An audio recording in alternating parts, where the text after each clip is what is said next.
7:20 minutos, el Olmedazo. Es el caso más reciente de corrupción que sacude al país. Olmedo López, el corrupto, dice que se desviaron más de 380.000 millones de pesos de la Unidad Nacional de Gestión del Riesgo para hacer transacciones políticas, comprar políticos. Son muchos los casos. Esta práctica tradicional de robarse los fondos públicos no pasa de moda. Hagamos algo de historia, sobre todo para los jóvenes y también para que recordemos los viejos. El Pomaricazo. En 1999, durante el gobierno de Andrés Pastrana, Armando Pomarico, presidente de la Cámara de Representantes, creó una red de contratación dentro de la Cámara misma para robar a diestra y siniestra. En ese caso, hace 25 años, 5.300 millones de pesos. Bueno, traído al dinero de hoy, es una millonada. Y finalmente fue condenado a 12 años de prisión y otros más. En 2003, el senador Javier Cáceres, quien públicamente le declaró la guerra a la deshonestidad con su famosa frase "chuzo a la corrupción", resulta que después terminó prácticamente en un caso de corrupción de Dragacol, 1998. Después de que le lanzó palos y chuzo a la corrupción, acabó bailando con la misma corrupción, aliado de paramilitares y además condenado por eso. Este otro caso, no menos preocupante. La Yidis política era del gobierno del presidente Álvaro Uribe.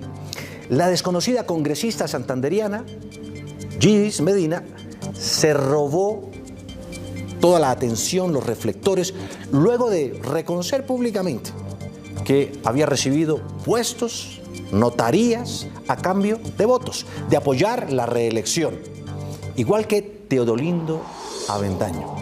Otro congresista del que nadie o muy pocos sabían en el país, pero a raíz de este escándalo, naturalmente, ocupó las primeras planas.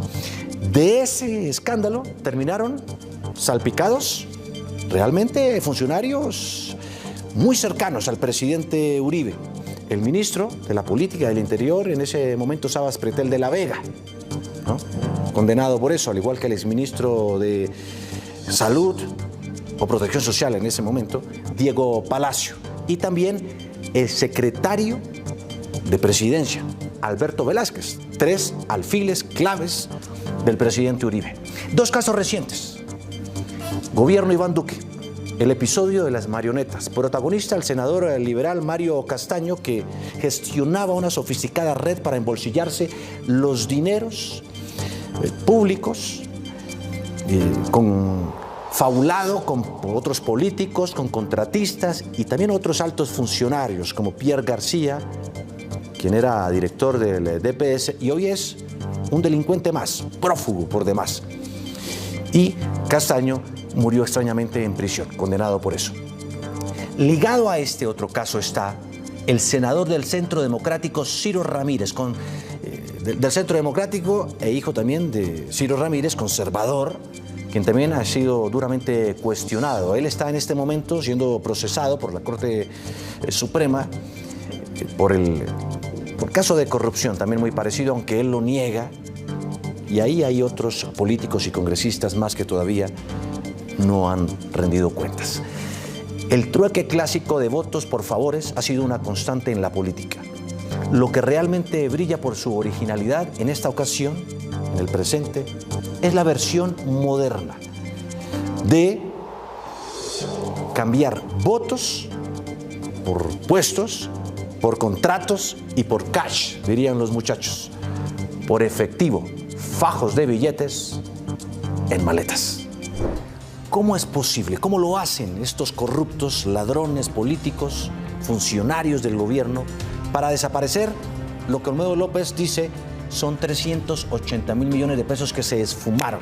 Terminaron en maletas, en fajos de billetes de 50.000 y 100.000. Vean cómo es el esquema. Yo no lo entendía, me lo preguntaba. Miren, primero, esta entidad no se rige por la Ley de Contratación Pública o Ley 80. Es decir, se puede contratar a dedo. ¿Por qué? Porque se necesita atender las emergencias.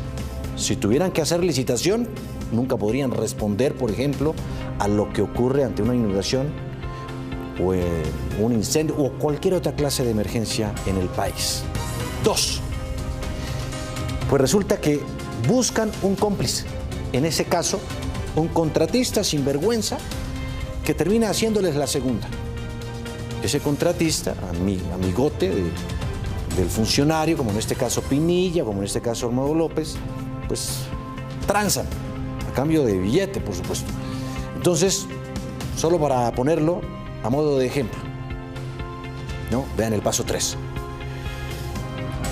Carrotanques y el escándalo del agua en La Guajira. Se contrató con Impoamericana Roger Sass, la compañía pastusa que, bueno, no reunía todas las condiciones ni requisitos para hacerlo. Pero le dicen, primero inflemos el valor de los carrotanques. Cuestan en el concesionario 600 millones de pesos, o un poco más, 650, 700, exageremos. Pero terminan facturándolo por casi el doble, 1.200 o 1.300 millones de pesos. Ven la siguiente, por favor. Vamos, un poco más rápido. Eso, vean, ahí está, ¿no? Claramente. Entonces, ¿qué sucede? Que después de eso se hace el contrato, entonces pues la Unidad Nacional de Gestión del Riesgo de la entidad le gira la plata al contratista, un anticipo de más. Pónganle el término que quieran, eso llega a las cuentas del contratista y ese contratista ya sabe lo que tiene que hacer, se queda con su respectivo dinero, su comisión, probablemente lo que vale en parte el contrato, pero mucho más, y el resto lo saca del banco y se lo lleva en sobres, maletas, mochilas, bolsas a los corruptos. En este caso, Olmedo López, Schneider Pinilla y estos de ahí para arriba, quién sabe cuántos más. ¿Y quién dio la orden? ¿Estos mandos medios o no?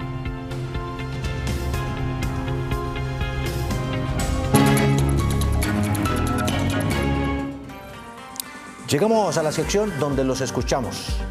Esta es una denuncia aquí en el Portal de las Américas, en Bogotá, en Transmilenio. Denuncian que no pueden cruzar, en este caso una mamá, con su bebé porque las puertas anticolados no registran su pasaje. Vean. Que pongo mi tarjeta y no me sirve para abrir la puerta. Acá hay una taquilla, pero está sin servicio. Le voy a preguntar a la celadora. Buenas tardes, haga mejor. Necesito para abrirla para pasar el coche. ¿Lleva bebé? Sí, señora. ¿Y por qué no abre con la tarjeta si está prestando el servicio? Muchas gracias para el programa Sin Carreta. Ahí es para que nos colaboren. Gracias. Claro, no, muchas gracias a usted. Bueno, por poner en evidencia este gravísimo problema que se está viviendo en Transmilenio, que por supuesto es la empresa responsable. Los contactamos para responder a esta denuncia y realmente han sido diligentes. Miren, nos respondieron esto. En cada estación del sistema existen dos tipos de dispositivos de ingreso y salida, las barreras de control de acceso. En este tipo de casos, la recomendación para nuestros usuarios es solicitar ayuda con los miembros del personal de atención al usuario en vía, quienes están dispuestos a facilitar y brindar acceso o salida a través de las barreras de discapacidad con la previa validación del pasaje.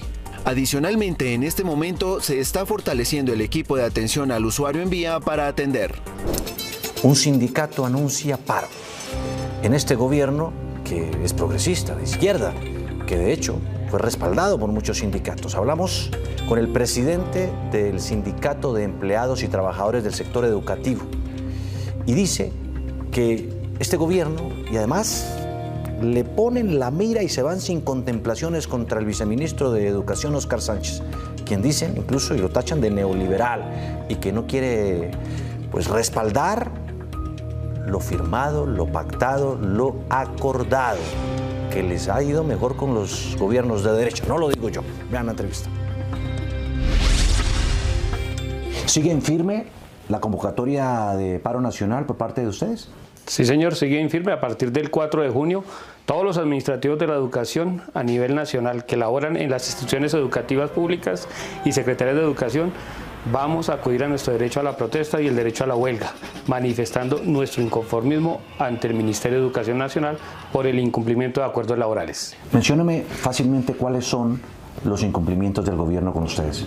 Bueno, nosotros hemos pactado con el gobierno varios acuerdos donde vamos a tramitar un tema específico que es el pago de deudas laborales pendientes desde el año 2010. 14 años de deudas del gobierno nacional o de los gobiernos territoriales.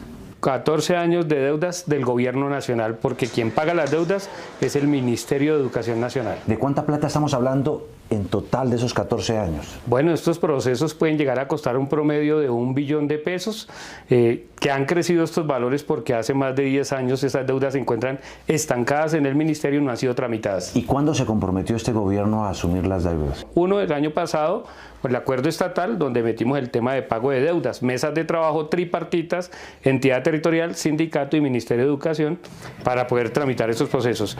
En noviembre de 2023, 29 y 30, hicimos una jornada de paro, donde también firmamos un acuerdo que a 29 de febrero de 2024 certificaban las deudas y las pagaban. Hoy no las han cumplido. Ese paro está convocado para el 4 de junio, ¿verdad? ¿Qué significa? Bueno, algo importante es que el paro va a partir del 4 de junio, es un paro indefinido. ¿Qué vamos a hacer en este paro? Vamos a cerrar instituciones educativas públicas, vamos a cerrar secretarías de educación y vamos a cerrar el Ministerio de Educación por medio de jornadas pacíficas y plantones pacíficos, manifestando nuestro inconformismo del incumplimiento de la ministra de Educación. ¿Qué repercusiones tendría eso? Bueno, se suspendrían las clases, no pueden ingresar niñas, niños y jóvenes a los colegios, los docentes tampoco podrían ingresar y esto lo que haría es correr automáticamente su fecha de vacaciones porque ellos tienen que recuperar el tiempo perdido. ¿Por qué el gobierno no ha querido negociar y dialogar? Bueno, hay que decirlo con certeza y tranquilidad. Tenemos hoy un viceministro de Educación, Óscar Sánchez, con una política neoliberal dentro de un gobierno progresista que pretende Pero desaparecer. Fue el mismo secretario de Educación en la alcaldía de Petro en Bogotá. Es correcto, y también tuvo inconvenientes con los trabajadores. Él hoy quiere desaparecer y cercenar derechos de los trabajadores que han sido ratificados por el Consejo de Estado y que son consolidados y adquiridos. Todo lo hemos demostrado con la ley y hemos dado los argumentos por qué nuestras justas peticiones. ¿Cómo entender que este gobierno, que es progresista, de izquierda, afín a los sindicatos y trabajadores del país, no esté cumpliendo sus compromisos? Bueno, el mismo presidente de la República lo ha manifestado, tiene mucho tecnócrata que vienen desde los años anteriores, que están anclados a las sillas y no se quieren retirar. Hoy le corresponde al gobierno progresista solucionar, pero tenemos funcionarios como el viceministro neoliberales, Óscar Sánchez, que quieren sabotear las políticas del gobierno de Petro. Pero Uribe era neoliberal.